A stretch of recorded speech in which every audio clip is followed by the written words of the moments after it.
Alright, fellas, we just saw the return of Manny Pacquiao out of professional boxing for the first time in over 4 years, fighting the WBC belt holder in Mario Barrios. Now, this return was met with great anticipation, yet also great skepticism. Pacquiao returned at 46 years of age, and his last few performances, he hasn't looked that great. So after recent comebacks sort of disgraces to the sport, the question was, would this be a disaster like the others, or would Pacquiao truly turn back the clock? Yet thankfully in this fight, Pacquiao proved why he is a true one-of-one great. So we need to break down all that just happened in the bout, the controversy, and what could be next for the pair. But just quickly, if you don't know, my name is Close and I make boxing videos to help keep you informed. So make sure to subscribe and I'll always keep you in the loop. Now, on our bingo cards for what could happen in boxing in the big year of 2025, Pacquiao making a return for the shot at a world title definitely caught a lot of us off guard.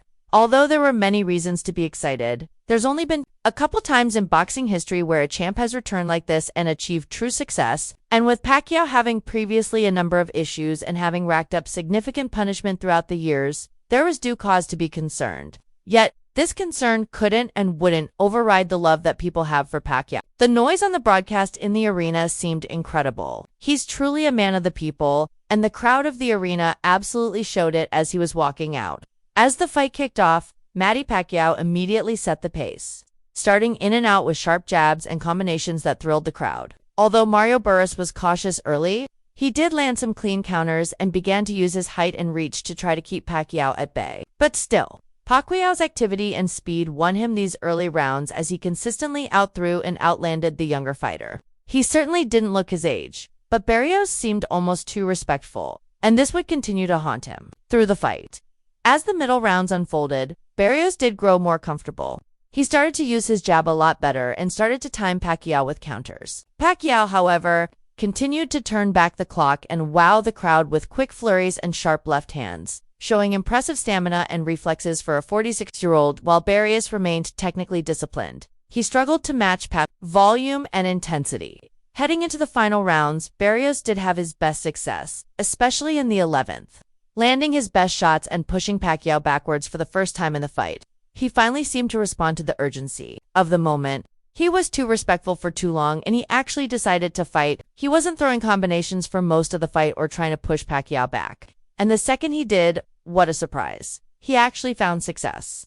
And I understand wanting to be respectful to the veteran, but I just couldn't wrap my head around how Barrios was fighting. Barrios did close strong enough with good body work in a late round rally, but throughout the fight, he had largely allowed Pacquiao to dictate the pace. In the end, while Barrios had his moments, Pacquiao should have done enough to win the fight. Although unexpectedly, it ended up a draw with Barrios being up on one card and the other two seeing it 114-11-14.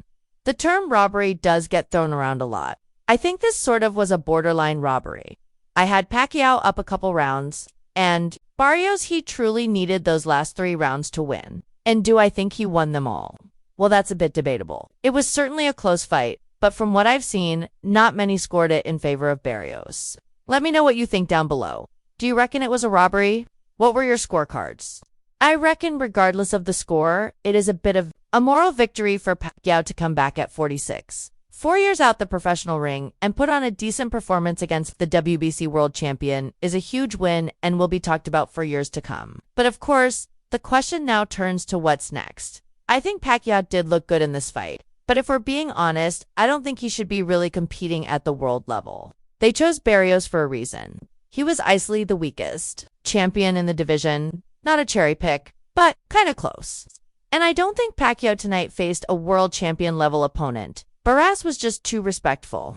Half the time he wasn't throwing until land the fight. He didn't let anything more than 2 punches go at a time. He let Manny continue time and time again to come in with his hands down. And the second he threw anything half decent, he just stopped. The only way I could really describe his performance is horrific. He didn't do anything that he should have. He didn't perform close to a world title level, and plainly he didn't even listen to his corner. So Manny did verse the worst version of bars we might have ever seen.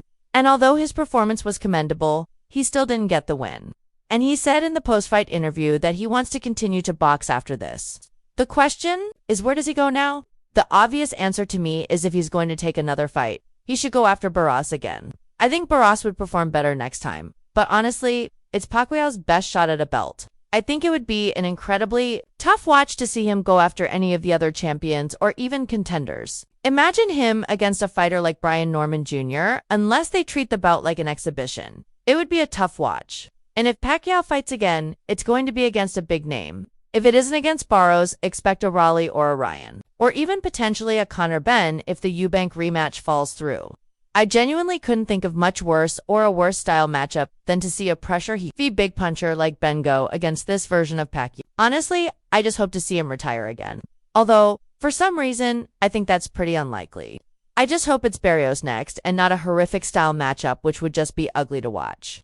And I just hope Jake Paul isn't there somewhere, rubbing his hands and licking his lips thinking, oh, this is my next opponent. Although it would be more respectable than some of his other opponent choices. I just don't want to see that. I just hope the Joshua Paul fight comes true as apparently talks are happening next week. So hopefully that comes through and we see Anthony Joshua versus Jake Paul instead of, say, a Pacquiao. I hate that he's slipping into every video, but he is somewhat relevant. But anyway, back on the topic. I think Barrios for now has to go back and really reconsider a lot of things. Most importantly, where it all went wrong because the whole division is going to be now looking at him like food. If Pacquiao doesn't end up going with the rematch, the rest of the division is going to want to match up with him next. Why? Because it's an easy belt for any of the elite contenders. You're going to have half the division lining up to fight him. If Manny doesn't take that belt off Barrios next, somebody else is going to. They're all going to be lining up. Yeah, overall, I think this event went about as good as it could have for Manny. Honestly, it was a bit of a trip seeing Manny and Freddie Roach together in the big year 2025 competing for a world title. And it was nice that it didn't go the way that other recent comebacks have, but I think Manny won the hearts of the people, and it was an absolute moral victory for him. Even if he didn't win, he's truly a wonderful great. But now I want to hear your thoughts. Your thoughts on the fight? Your scorecards. What do you think is next for the both of them? Let me know all your thoughts in the comments down below. If you did enjoy the video, please make sure to like and subscribe. It really does a ton to help the channel. Yeah, thanks for watching, fellas, and I'll catch you in the next.